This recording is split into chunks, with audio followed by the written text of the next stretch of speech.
Dan viewed the world through small horn-rimmed glasses.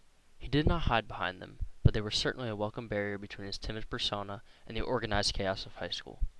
Rushing into calculus on the first day of school, I was largely preoccupied, but I did notice Dan. By most standards, he appeared to be just another student. His build did not suggest a physical dominance, nor did his clothes indicate a level of wealth or poverty that would merit attention. No, to me, and the 20 other white kids in the class, Dan's defining characteristic was his Asian heritage. Whisperings of Dan's godlike abilities in math began to circle the room. Dan was Asian, and therefore Dan must be good at math. Class began with the usual information, as well as a warning about the difficulty in the material. In other words, no one should expect to do well. Well, I shouldn't say no one, since everyone thought that Dan would succeed. A fellow student often joked that it wasn't even fair competition, since Dan was just born with an inherent knowledge of calculus. Myself and every other white student in the class felt the same way. However, soon after, I learned how ignorant we had truly been. Eventually, we started having exams, and I did reasonably well in the first one. By the end of the marking period, I was happy to receive an A- in the class. The sentiments of my classmates were similar. Everyone exceeded their initial expectations, receiving good grades. Yet everyone looked at Dan with a degree of animosity, thinking we knew who had gotten the best grade in the class. However, we were wrong. One day after class, Dan approached me and told me that he was having trouble understanding the material.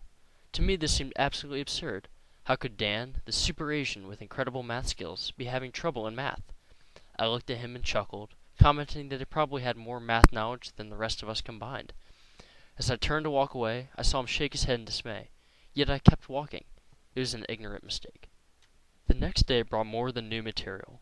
It brought, for the first time, a question from Dan. I don't really know why he chose this day to speak up. Regardless, I never considered that he didn't understand the concept. However, it soon became apparent that this was the case. I approached him after class, and when confronted, Dan replied that contrary to popular belief, he wasn't a math genius. At that moment, the full nature of my mistake hit me. I was so preoccupied with my perception of Dan that I never took the opportunity to examine all of the evidence. From then on, Dan and I started spending more time together on math. We never became close friends, but in a way he influenced me. Unlike those I spoke with every day, Dan showed me my ignorance with barely a word. As a final demonstration of my ignorance, I finally learned that Dan wasn't Dan's real name. It was Shadan, and he hadn't received an A in the class. For the remainder of the year, Shadan was no longer known as the math genius. To me, he was just Shadan, our classmate. I told some of my friends about the experience, and a few remained skeptical despite my assurances. But that is their mistake, not mine. Assumptions are a representation of ignorance, and thanks to Shadan, hopefully I now make fewer.